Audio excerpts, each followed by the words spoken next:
Hello dear students, welcome to professor S P. Goyal जाईएस classroom. प्यारे विद्यार्थियों, फर्स्ट एंड फॉरमोस्ट हमारा गोल है सेफली प्रीलिम 2025 को क्वालिफाई करना। अब उसके लिए हमने जो है करंट अफेयर्स में रोजाना जो एनरोल स्टूडेंट को पीडीएफ दे रहे हैं हम। अब हमने 2 क्लास सैटरडे और संडे एक्सक्लूसिव प्रीलिम्स की brain storming session, interactive session रखे हम। जो पिछले वीक का करंट अफेयर्स के 4-5 अच्छे आर्टिकल होंगे जो एग्जाम में आएंगे, अच्छे का मतलब जो एग्जाम में पूछे जाएंगे डायरेक्टली, वो हम डिस्कस करेंगे। 4-5 में से मान लीजिए एक क्वेश्चन आ गया प्रीलिम्स या मेन में, इस तरह से आएंगे। तो आपके जो है उन 2 दिनों में शनिवार इतवार को जो करंट अफेयर का यूट्यूब का वीडियो नहीं आएगा, क्योंकि इसी में डिस्कस करेंगे हम उस दिन का भी और पिछले 4-5 दिन के जो 4-5 अच्छे आर्टिकल जो एग्जाम में आएंगे। समझ गए?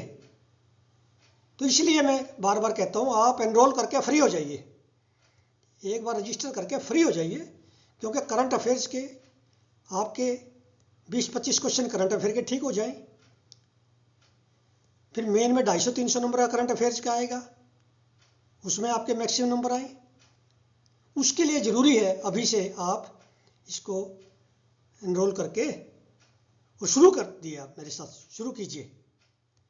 चाहे आप सेल्फ स्टडी कर रहे हैं, चाहे आप किसी इंस्टीट्यूट में बैठे हैं, आप जो है यूपीएससी की डिमांड को देखिए। हम रोजाना डेली, चाहे वो मैं टेलीग्राम पर डाल रहा हूँ क्वेश्चन, चाहे आपको पीडीएफ भेज रहा हूँ, चाहे वो कम्युनिटी पर डाल रहा हूँ, हमेशा मेरे 24 घंटे की माइंड में रहती है ये क्वेश्चन यूपीएससी एग्जाम में डालेगा, ये डालेगा।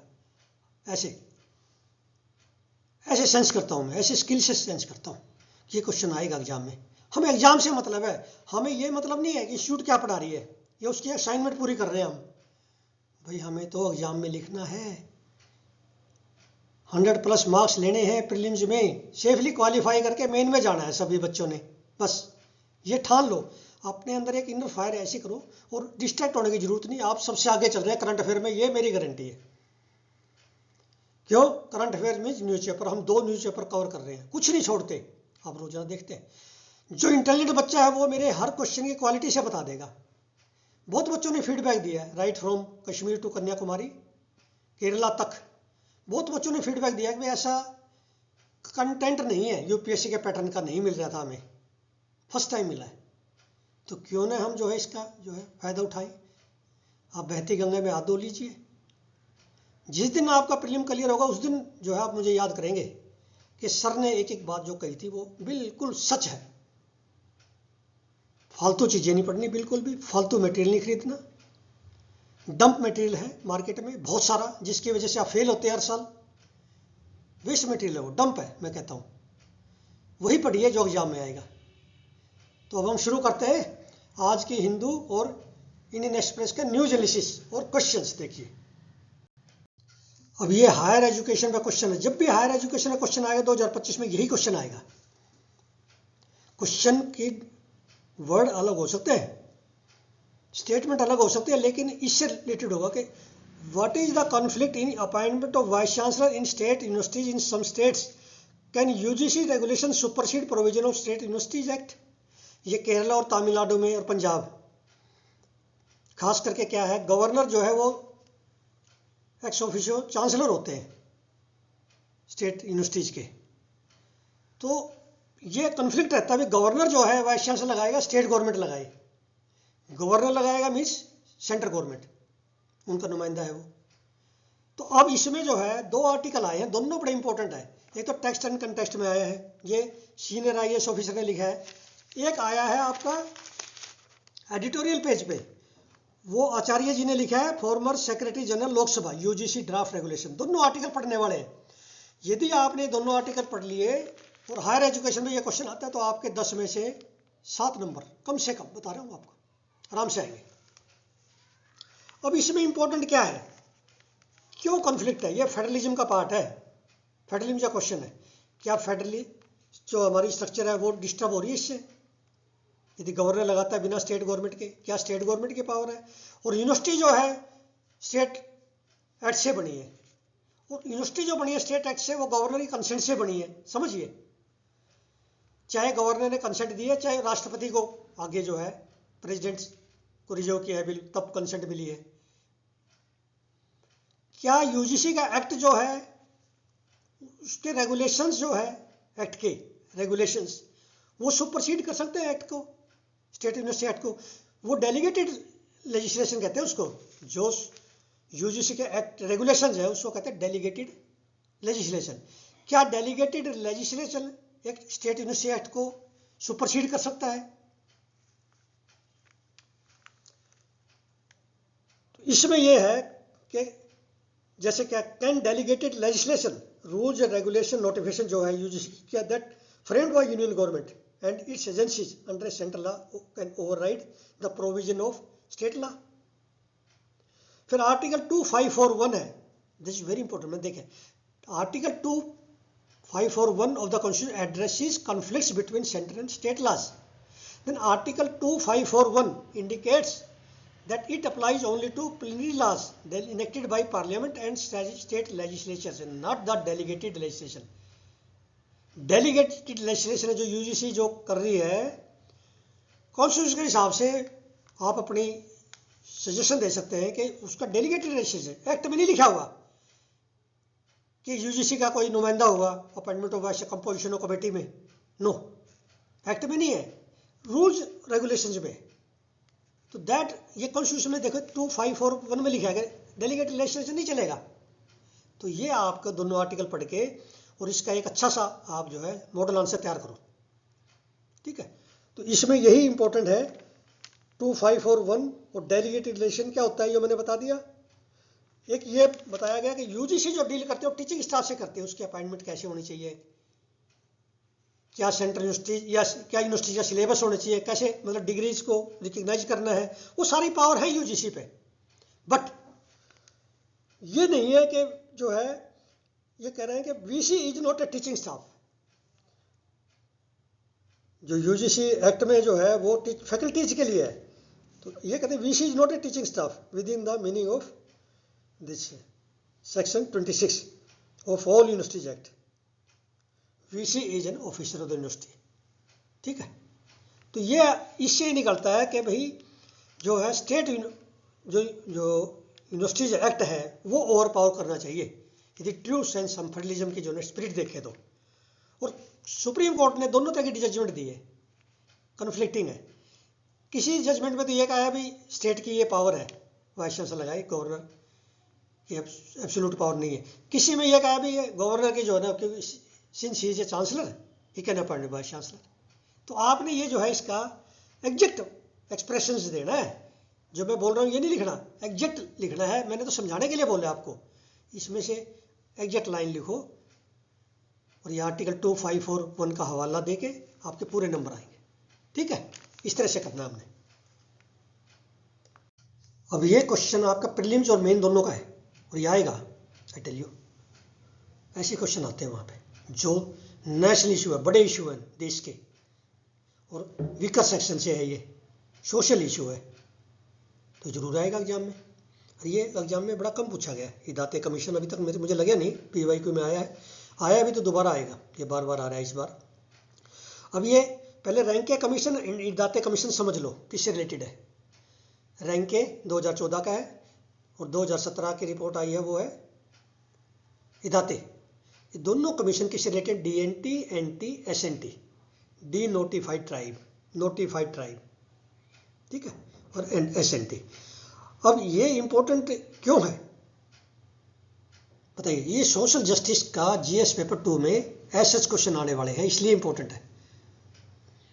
और इसमें एंथ्रोपोलॉजिकल सर्वे ऑफ इंडिया की रिपोर्ट आई है, उन्होंने सर्वे किया है। फिर नीति आयोग का स्टडी है, 3 साल की जो है स्टडी है नीति आयोग पैनल की, उन्होंने भी रिकमेंड किया है कि inclusion of 179 of this community in schedule caste, schedule tribe और OBC।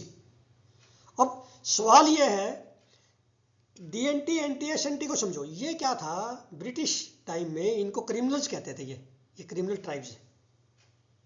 लेकिन जब हमारा देश आज़ाद हुआ 52 के बाद इनके लिए आया, भी इनके लिए कुछ करें हम, एक तो इनको आज़ाद करें, इस शब्द से भी क्रिमिनल है।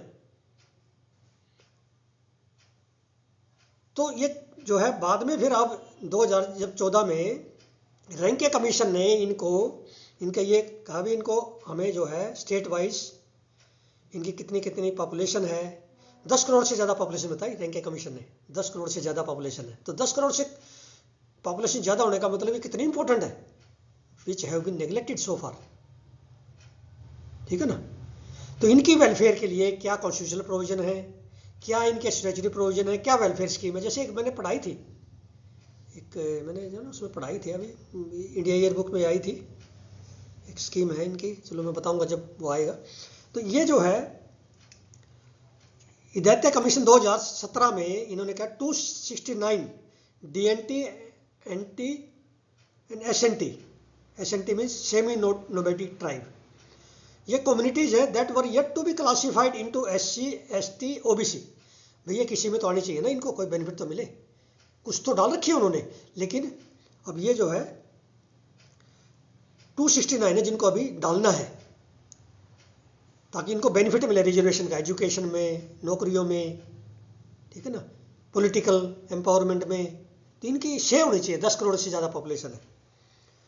फिर बताया गया कि anthropological survey of India for the first time categorize 268 DNT NT SNT, 268 तो उन्होंने कर दिया, इन्होंने बताया कैटेगराइज किया है इन्होंने anthropological survey of India. Anthropological है, ये एंथ्रोपोजेनिक लिखा गया, एंथ्रोपोलॉजिकल सर्वे।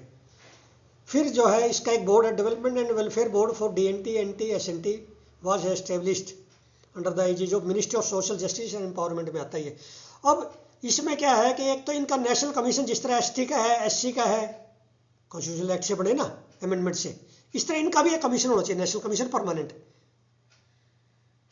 ये आप सजेशन दे सकते हैं, और ये इदारती कमीशन में आई भी है, रैंक के कमीशन में। तो दोनों कमीशन की आप रिपोर्ट पढ़ के और इसका एक अच्छा सा आंसर बना लो, ये कभी भी आ सकता है, आपका स्टैटिक भी है और करंट अफेयर का भी है, ठीक है। कितना इंपॉर्टेंट है ये देखिए। उसके बाद मैंने इसमें से जो पॉइंट्स निकाले हैं, आपको PDF भेज रहा हूँ मैं उसकी। मैंने जो है रिकमेंडेशन ऑफ इदारती कमीशन की रिकमेंडेशन निकाल दी सारी, दो इंपॉर्टेंट पॉइंट्स ये जितने हैं मैं आपको PDF में भेजूंगा जो एनरोल स्टूडेंट है, ठीक है। अब ये हिंदू में वर्ल्ड पेज पे ऊपर आते हैं 4-5 कॉलम आते हैं छोटे छोटे, उसमें भी 2 नंबर का क्वेश्चन होता है लोकेशंस का, बहुत इंपॉर्टेंट क्वेश्चन होता है इवेंट का। अब ये कोलंबिया कहाँ पे है, ये वेनेजुएला के पास है, कोलंबिया साउथ अमेरिकन कॉन्टिनेंट में, ठीक है ना, जहाँ पेरू है, ब्राज़ील है, ये सारे ना साउथ अमेरिका के। इसमें क्या है कि क्या इवेंट हुई है, बहुत बड़ी इवेंट हुई है, इसमें बहुत बड़ी जो है लोकेशन भी मिली हमें इसमें। अब काटाटुम्बो जगह है, वहाँ पे ये वायलेंस हुआ है, काटाटुम्बो। वहाँ काटाटुम्बो एक रिवर भी है जो 2 कंट्री को जो राइपेरियन है, कोलंबिया के लिए और वेनेजुएला के लिए, काटाटुम्बो। ये मैंने आपको PDF में दे दिया सारा detail. National army liberation army है इनकी, नेशनल लिबरेशन आर्मी कोलंबिया की, उनका जो है राइवल ग्रुप है वहाँ पे, जो फार्क गुरिल्ला थे ना, फार्क गुरिल्ला थे कोलंबिया में पहले, उनके ही मेंबर है ये, उनके साथ झड़प हुई है जिसमें 100 लोग जो है वो मारे गए। और कहाँ पे हुआ है कोलंबिया में, काटाटुम्बो जगह। तो ये काटाटुम्बो आगे मान लिया पेयर में दे दिए 4 लोकेशन, तो आपको जो इमीडिएटली 2 नंबर का काम हो गया। क्या आपको पता है कि वर्ल्ड इकोनॉमिक फोरम हर साल जनवरी में अपनी एनुअल मीटिंग करता है, जिसमें हमारे जो है भारत से जो है डेलीगेशन जाता है पूरा। Now this delegation is being headed by Ashwini Vaishnaw, जो IT के भी मिनिस्टर है, रेलवे के भी हैं। तो ये जो है एनुअल मीटिंग करती है, सोशो इकोनॉमिक इशू डिस्कस करती है, और ये कहाँ पे होती है हर साल, डेवोस स्विट्जरलैंड। ये क्वेश्चन मैंने कम्युनिटी में भी डाला है, ये सभी को पता होना चाहिए आपको, डेवोस जगह आ जाए।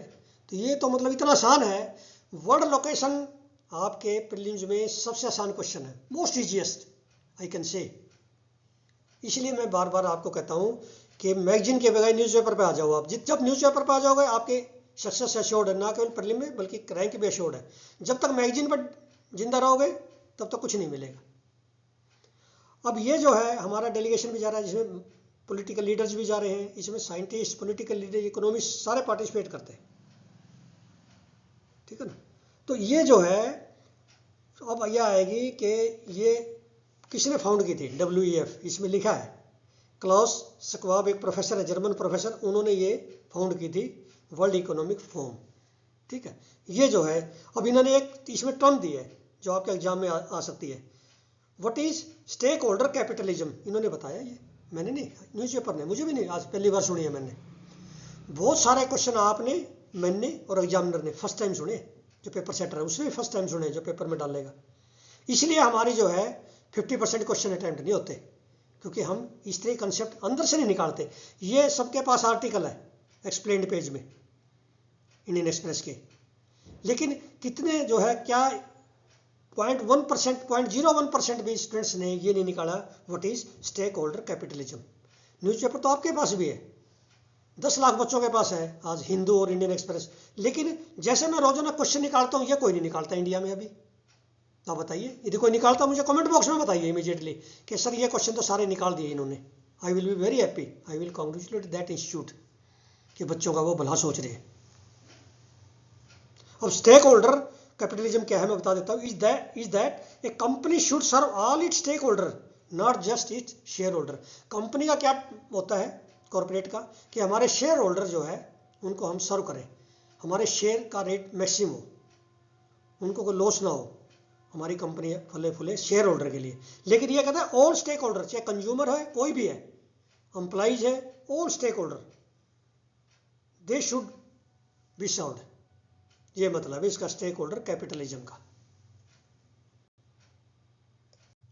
अब ये एक्सप्लेन्ड पेज पे पहला ये आर्टिकल है, आपको पता है एक्सप्लेन्ड के आर्टिकल जो है ये हमारी लाइफलाइन है सिविल सर्विस एग्जामिनेशन का। यदि मैं कहूँ कि ये 2 न्यूज़पेपर, हिंदू के text and context, opinion page, data point, editorial and science page, FAQ profile, और फिर जो है इसका जो है मेन पेज है एक्सप्लेन्ड और इकोनॉमी। ये बड़े अच्छे पेज हैं दोनों, दोनों ही कवर करता हूँ मैं पूरी डिटेल में। तो अब ये पहला आर्टिकल है डेथ पेनल्टी पे। डेथ पेनल्टी पे आपको पता है कि जो है सेशन कोर्ट कलकत्ता की जो है उन्होंने जो वहाँ कन्विक्ट किया है रेप एंड मर्डर एक डॉक्टर का, जो आपको पता है सबका, RG कर मेडिकल कॉलेज का पूरा केस पता है आपको, उसको लाइफ इम्प्रिजनमेंट दी है। तो इससे सोसाइटी में ये हुआ उसको फांसी की सजा क्यों नहीं हुई, उसका जवाब इन्होंने आर्टिकल में दिया है, बहुत अच्छा। देखिए हमें ऑब्जेक्टिविटी चाहिए, हम इमोशनल नहीं कह सकते। कानून क्या कहता है, सुप्रीम कोर्ट क्या कहती है, सोसाइटी क्या कहती है, सारी चीज देखनी पड़ेंगी। अब इसमें जो इंपॉर्टेंट आया ये आर्टिकल आपने पढ़ना है, What are the aggravating and mitigating circumstances determined by the Supreme Court while making decision on death penalty? मैं थोड़ा सा बता देता हूँ, आपने पढ़ना है। सुप्रीम कोर्ट ने बच्चन सिंह केस पंजाब का 1980 का है, उसमें कहा है कि आपने जो है डेथ सेंटेंस जब देनी, rarest of rare cases, court को बताया है रेयरेस्ट रेयर केसेस में देनी है, अदरवाइज डेथ पेनल्टी नहीं देनी। अब 5 जज बेंच का जो है ये है, उन्होंने एक लिस्ट दी है। एग्रेवेटिंग सर्कमस्टांसिस कौन से हैं, मिटिगेटिंग सर्कमस्टांसिस कौन से हैं डेथ पेनल्टी में। फिर बहुत सारी आगे जजमेंट और आई है। मच्छी सिंह का बड़ा इंपॉर्टेंट केस है 1983 का, मच्छी सिंह का। फिर जितने केस आए लॉ कमीशन की ने जो है उसके साथ जो है अपनी सजेशन, एडवाइस, रिकमेंडेशन दी है लॉ कमीशन ने, वो भी पढ़नी है। फिर जो आगे केस आया है हमारा जो है संतोष बरियार का बड़ा इंपॉर्टेंट केस है वर्सेस स्टेट ऑफ महाराष्ट्र 2009 का। इसमें फिर लॉ कमीशन ने अपनी जोड़ी है। देखिए अभी बड़ा इंटरेस्टिंग है ये।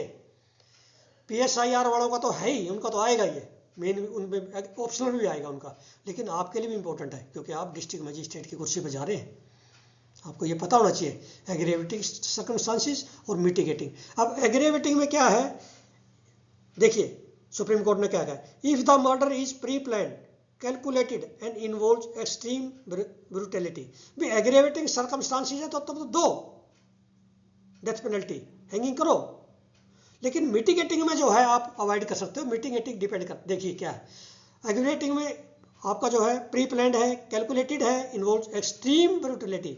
सेकंड है if the murder involves exceptional depravity, means मान लो शरीर के सारे पार्ट बाहर निकाल दिए, एक एग्जांपल दे रहा हूँ, उसको कहते हैं एक्सेप्शनल डेप्रिविटी, कुछ भी नहीं छोड़ा। If the accused has been found guilty of murdering a public servant, police officer और a member of armed forces while on duty or because of anything they may have lawfully done while discharging their duty, उनमें जो आप death penalty होनी चाहिए aggravating में। But mitigating circumstances क्या है, इसमें death penalty case to case defend करेगी, वो भी टिल्ट की जाए। एग्रीवेटिंग में भी केस टू केस है, हर केस में एग्रीवेटिंग नहीं फिट बैठता, मिटिगेटिंग केस टू केस है। वेदर द अक्यूज्ड, मिटिगेटिंग में देखिए, whether the accused was under the influence of extreme mental or emotional disturbance at the time of offense, तो ऐसा है तो उसको डेथ पेनल्टी नहीं मिलनी चाहिए कह रहे केस, इसी केस में विद प्रूफ भी होना चाहिए ना, ऐसा नहीं मेडिकल बोर्ड का भी हो। Then age of the accused, they would not be given death if they are very young और वेरी ओल्ड, लेकिन ये जो है लॉ कमीशन ने इसको रिफ्यूट किया है एज में, तो ठीक है ना, लॉ कमीशन ने इसको रिफ्यूट किया है कि ऐसा नहीं होना चाहिए। Probability of accused posing a continued threat to society, क्या वो जो है अक्यूज है वो कंटिन्यूस थ्रेट है आगे भी सोसाइटी को। मान लिया किसी ने जो ना माइनर का रेप कर दिया और उसको डेथ पेनल्टी नहीं मिलती और वो आगे रेप करता जाएगा। Then probability of reforming the accused, नहीं मान लिया ये है probability of accused posing a continuous, यदि थ्रेट नहीं है सोसाइटी को, मान लिया आगे वो लगता है तो उसको नहीं मिलनी चाहिए, ये मतलब है। यदि थ्रेट है लगातार तो मिलनी चाहिए। Then probability of reforming the accused, क्या उसकी रिफॉर्मिंग की प्रोबेबिलिटी है, रिफॉर्म हो सकता है। मान लिया कोई माइनर है, उसकी पूरी जिंदगी है और ये लगता है कि रिफॉर्म हो सकता है, मेन स्ट्रीम में जा सकता है सोसाइटी की, तो उसमें उस केस में डेथ सेंटेंस नहीं होनी चाहिए, ये मतलब है। If the accused was acting on the direction of another person, ये भी मिटिगेटिंग है। If the accused believed their actions were morally justified, if the accused suffers mentally, is unable to appreciate the criminality of their actions, ये सारे। फिर after Bachchan case में जो हुआ ना, बच्चन केस के बाद जो डेवलपमेंट हुई है, जो मैंने बताया आपको, जिसमें जो है संतोष बरियार का बड़ा इंपॉर्टेंट केस है, ठीक है ना। उसके बाद एक केस और भी आया है, बड़ा इंपॉर्टेंट आए हैं केस इस तरह का, दत्तरेया केस महाराष्ट्र का। ये जो ना आप आर्टिकल पढ़ोगे ना, आप बड़ा इंजॉय करोगे और ये सारा नोट्स बना लो बस। ये कभी भी आ सकता है, 2025 में भी आ सकता है, 26 में भी, 27 में भी रेडी है ये सवाल आपके लिए, ठीक है। अब ये Uttarakhand to roll out UCC uniform civil code, ये हमारे डायरेक्टिव प्रिंसिपल में आपने देखना कौन से आर्टिकल में, 44 में, किस में, चेक करना जाके। अब ये क्वेश्चन मैंने बनाया, what are the main provision of uniform civil code passed by Uttarakhand state assembly, क्योंकि जो भी स्टेट अब बनाएगा ना वो ये देखेगा एक बार इनका क्या चीज हम रेप्लिकेट कर सकते हैं, क्या हमारी कंडीशन मिलती है। Then what are the provisions of UCC in the constitution, हमारे कॉन्स्टिट्यूशन में कौन सी आर्टिकल है, 44 है ना, चेक करना है। What are the pros and challenges in implementing UCC at all India basis, अब क्या प्रोस है, अब यूसीसी किस पे लागू होता है। एक तो आपने ये पता करना है यूसीसी जो है कंकरेंट लिस्ट में है, स्टेट लिस्ट में या यूनियन लिस्ट में, कौन से शेड्यूल में, ठीक। देन आपने ये यूसीसी में ये पता करना है कि यूसीसी जो में है मैरिज है, डाइवोर्स है, क्या क्या आते हैं, यूनिफॉर्म सिविल कोड किसके लिए बनना चाहिए। फिर इन्होंने जो है जैसे they have kept tribes out of ambit, Uttarakhand ने ट्राइब्स को अलग रख दिया। अब ये देखना गोवा में लागू हुआ या नहीं हुआ। अब इसमें यह बताया गया है ये जो प्रैक्टिस है हलाला, इदात और तलाक, customs related to marriage and divorce in Muslim personal law, Muslim personal law में ये है, it ensure that women are given equal rights in matters related to property and inheritance rights। UCC का ये फायदा है। यूसीसी जो है सरकार ये नहीं चाहती कि किसी के जो ना कल्चर में, किसी के कस्टमरी लॉ में इंटरफेयर करे, बट वुमेन को इक्वल राइट्स मिले, उनकी मैरिज भी जो है रजिस्टर हो कानून के तहत। ये सारी चीजें जो है यूनिफॉर्म सिविल लॉ को, सिविल कोड को आपने अच्छी तरह से पढ़ो इसको। ये क्वेश्चन उत्तराखंड का जैसे आप जनवरी के एंड में लागू हो जाएगा, अगेन आपका मई में जो है प्रीलिम में भी आ सकता है, मेन में भी आ सकता है। प्यारे विद्यार्थियों, अब देखिए आप प्रीलिम का जो ना गोल्डन रूल देखिए, गोल्डन रूल। सबसे पहले जैसे अब हमारा करंट अफेयर है, हम करंट अफेयर में 100% कवर कर रहे हैं 2 न्यूज़पेपर से, प्रीलिम्स और मेंस का, प्रीलिम का भी मेन का भी, करंट अफेयर्स। इससे क्या है, करंट अफेयर्स के आपके 20 से 25 क्वेश्चन मुझे पूरा मैं डिटरमाइंड हो कि आपके ठीक होने चाहिए।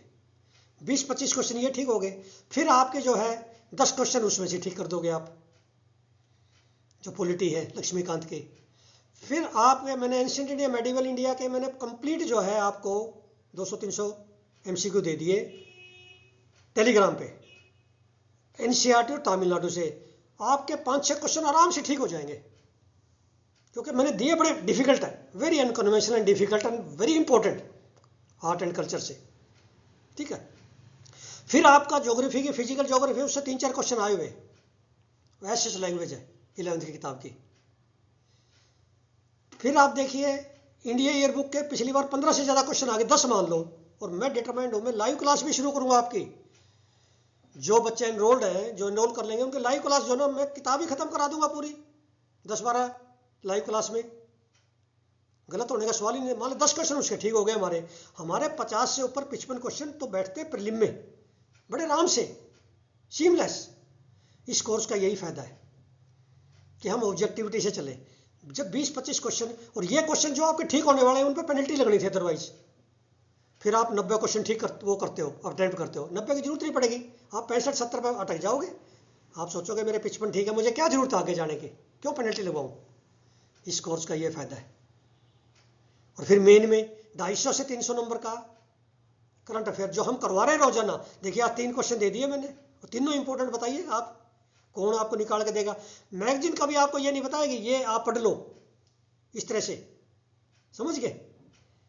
ऐसे क्वेश्चन फ्रेम नहीं करके देगा कोई आपको। रोजाना आप आंसर लिखते जाओगे, रोज मुझे भेजो मेरे व्हाट्सएप पे या मेल पे, उनका आंसर, मॉडल आंसर लिख लो। तो 2-3 क्वेश्चन, 1 क्वेश्चन 2 क्वेश्चन रोज करोगे मेन के, तो आपके जो ना ऐसा लगेगा आपको उस टाइम 15-20 क्वेश्चन जब यही आएंगे, एग्जैक्ट आएंगे, सिर्फ लैंग्वेज चेंज होगी, आंसर यही होंगे। तो वो बना लो, अब साथ साथ बना लो, प्रीलिम में भी फायदा है, मेन में भी। तो इसलिए मैं आपको ये बार बार कहता हूँ कि आप जो है बिल्कुल 0% रिस्क पे आ जाए। बिल्कुल रिस्क, अपनी लाइफ से रिस्क मत ले, अपनी जो है करियर से रिस्क मत ले। इसलिए मैंने ये नो प्रॉफिट नो लॉस पे कोर्स रखा, बड़ा रीजनेबल फी पे। और आपका जो है इसमें ईमेल, हाँ, जिस बच्चे को थोड़ा सा भी शक है या पेरेंट्स को, वो मेरे से बात कर ले, अपॉइंटमेंट ले ले। ईमेल एड्रेस मैंने डिस्क्रिप्शन बॉक्स में दिया है, ईमेल एड्रेस। और इमीडिएटली जो है टेलीग्राम पे ज्वाइन कर ले, उससे पता चल जाएगा क्वालिटी का। Thank you very much.